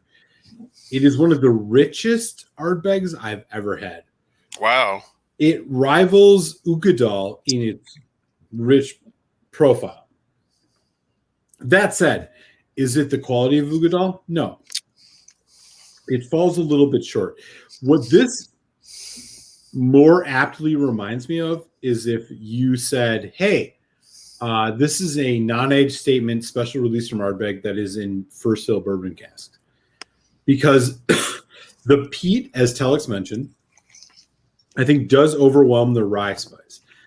And what I find in this is that it is a mostly very rich, first fill bourbon style whiskey, where you're getting just a ton of bourbon notes.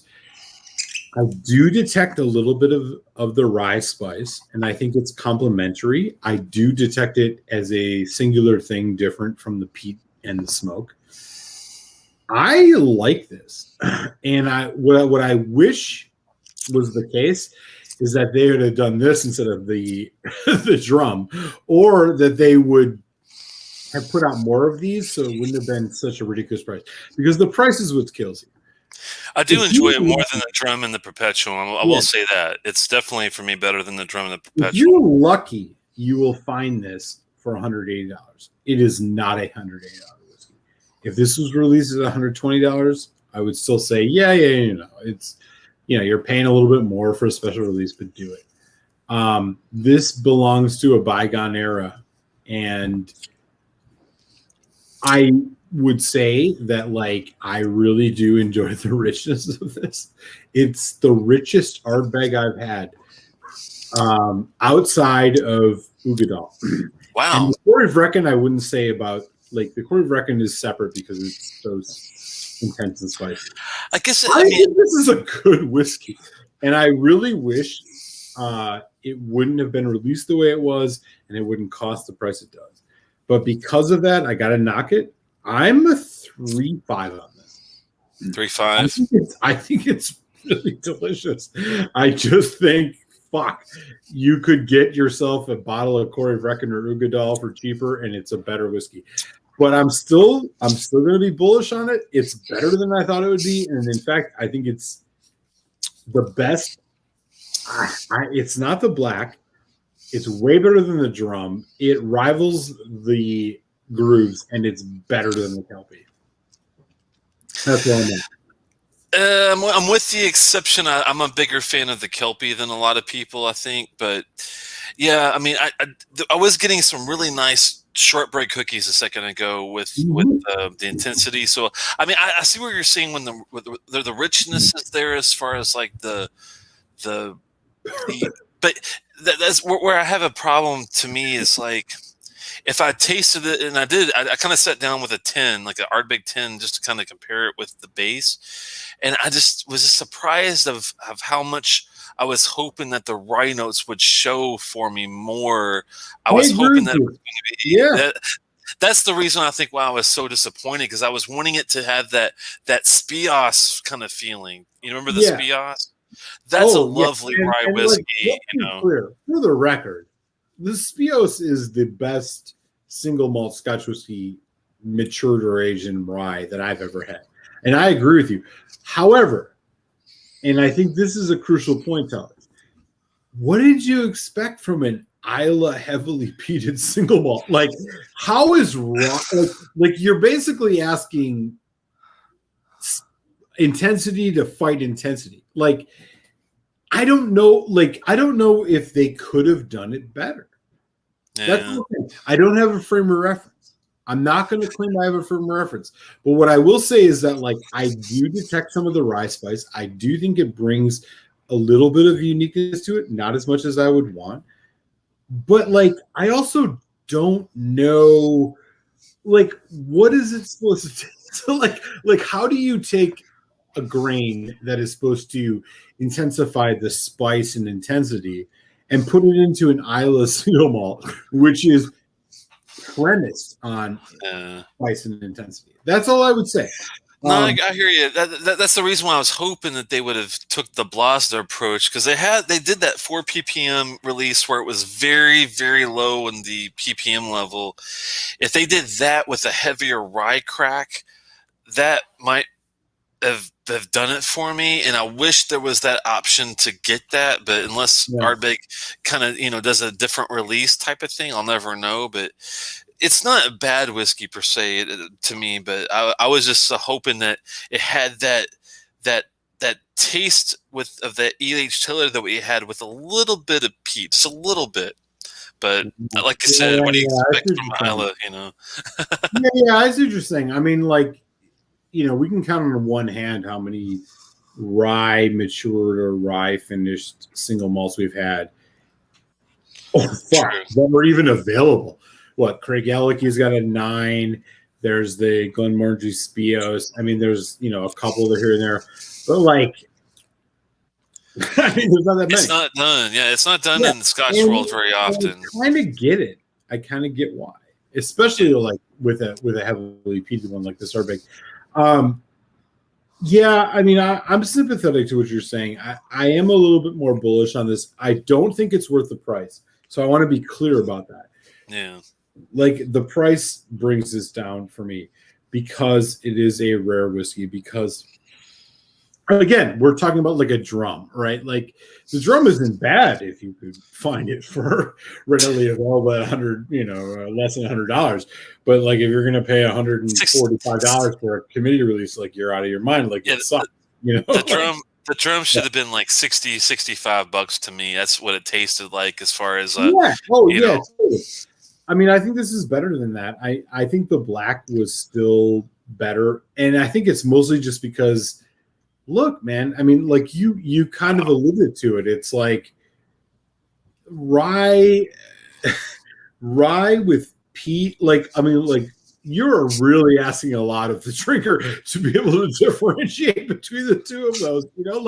Like I'm sorry, but I'm not sophisticated enough for that. And I can slightly notice it. I did slightly notice it with this, but like the idea that you're gonna have a heavily peated single malt Scotch like an Ardbeg, and then you're gonna have rye, and then like where does that end and the other thing begin? And it's a challenge. And like I'll readily admit, I'm not full of myself. Like, I had a hard time with this whiskey. I enjoyed it, but like I had a hard time trying to, like really pick up those differences because you're talking about an intense over 50% alcohol punch. Like, that's not an easy thing, and I'm just like, I'm not going to front and act like I like know how definitively different, and like neither are you, obviously. Yeah. But, like, I do think that, like, if you're gonna say, like, hey, is there a complementary rye spice to this? Yes, for me there was. I did enjoy it. I don't think it's a $200 whiskey, even at MSRP at what, $180. It's ridiculous. Let alone the secondary markets, which are $300. And like, unless you're a collector, don't waste your fucking money. Did you hear about this release that Mr. Dustin's talking about here? I knew that the Scorch was coming out. What? The Scorch I've heard was coming out, but I didn't know they had a 13-year committee release coming out as well. Is that the Scorch, Dustin, or is it a different one? I'm just curious. I have seen stuff about the Scorch, and I'm going to avoid it if I can. I can't do it. But if it's a 13-year-old age statement, then maybe I could. Well, as able as people find, it's not the next release, but the one after. They let the fermentation go on forever on it and aged at 13 years. Cool. Okay. Yeah. I think it's going to be the one after the Scorch. It sounds like from what he's talking about. Fucking Scorch. I mean, like, this has got to end at some point, right? Like, these, like, the excessive price increases. Dustin's not a fan of the dragon casks, man. What the fuck? I mean, like, what even is that? What the fuck is a dragon cask, for God's sakes? No, I hear you, man. It's getting... they're almost getting to Highland Park marketing level at Ardbeg, which really makes me nervous. I mean, Highland Park... I mean, Jesus, right? Because those guys with the Viking shit, I thought they went crazy. They finally started putting the age statements back on with the Spirit of the Wolf and the Voyage of the Raven and the Rise of the Phoenix. I could make up my own shit and you would believe it. I could say like the Fall of Gollum and totally. Yeah, they got a whole thing going on over there. Yeah, there's no doubt about it. Steven saw it, but he thought it might be a April's Fool's joke. That'd be a horrible joke if you're teasing people about the 13-year. Speaking of, man, I have to sign off here in a second, but I do have something to share that's not a joke. All right. And that is that next week, you and I are going to be tasting some choice-ass whiskey. Yes. Tobermory 12 and Tobermory 21. We are going back to Scotland. We are getting into some seriously good scotch. These are the people that make the Chag. If you are interested or want to learn more about Tobermory, next week we got it. And then after that, bro. Well, hold on. I hope you like Manzanilla casks. I hope you like Manzanilla casks because that 21-year-old is extremely very strong. Hook me up, man. Manzanilla casks are delicious. And then the week after that, we got Balvenie, 21-year-old Portwood, and that is going to be followed by the Balvenie 14 Week of Peat. Week of Peat. Oh, it's going to be glorious. We are closing out April. You don't have to think twice about how to finish that, how to do that order. The 21 port first is perfect to finish it off with the peat. Yeah, no. Oh man, that's gonna be nice. Yeah, so we got some great single malts coming up. I'm really excited about our Tobermory show next week. And God, to finally get a taste of that 21-year-old Portwood. Come on, it's Balvenie, man. So we got a lot of good single malts coming up. I hope everybody hits the thumbs up before they head out. And if you haven't, subscribe to Telex Whiskey Texts and Malt Muser Whiskey Reviews as well. Much appreciated. And hopefully I'll have to talk to Tosh Noss, the guy that I know in DC, that he was the one that got me into Tobermory like 4 or 5 years ago, and it was the 21 at an expo. And once I had a taste of that, I was like, "Oh, this is actually something special." So I think you're gonna like that one a lot. Yeah, it's gonna be fun, man. I'm looking forward. I can't imagine what the Tobermory 21 is going to taste like. And I've never tried their 12. I'm excited to try it. Yeah, all I've had is the Lechag. So I haven't had the Tobermory's, any of their other stuff besides the 21 they had at the expo. So I'm eager to see if hopefully I can find a nice super special daily sipper that's not too crazy on the cost. Oh yeah, on that one. Well, I really appreciate everybody dropping by to say hi to us. Every Tasty Tuesday, we're going to be here, and we're going to meet up here soon, and be lining up a lot more shows. We've got tons of different things from Old Pulteney to Highland Park, Amrut, Springbank, Benriach, Benromic, you name it, we've got it. Glen Grant, we can go on forever. You really can, man. And we appreciate you all, like, super fucking amount. Y'all, you make this interesting each and every week. And, as I always say on my channel, I learn more about whiskey from y'all than I would have if I would have done it myself. And that's what makes YouTubing so much fun. So before you guys head out tonight, smash that thumbs up. If you haven't subscribed to Telex Whiskey Tech, do that. If you haven't subscribed to Malt Muser Whiskey Reviews, I'd appreciate it as well. We got much love for everybody. I hope everybody's staying safe. And yeah, we got Tobermory Isle of Mull coming next week. I'm going to have to take a look at this bottle that Steven's talking about because it sounds like it's a doozy. If everyone's saying that it could be. If Steven's talking about it, we should. Yeah. But Dustin's saying that it was before on the 28th, before April Fool's, so you never know. Maybe they were early and got people tricked or something. We'll have to see that one. Yeah, we'll check it out. All right, thanks a lot, guys. Sláinte mhath, man. Stay safe. Have a good one. I'll see you. Peace.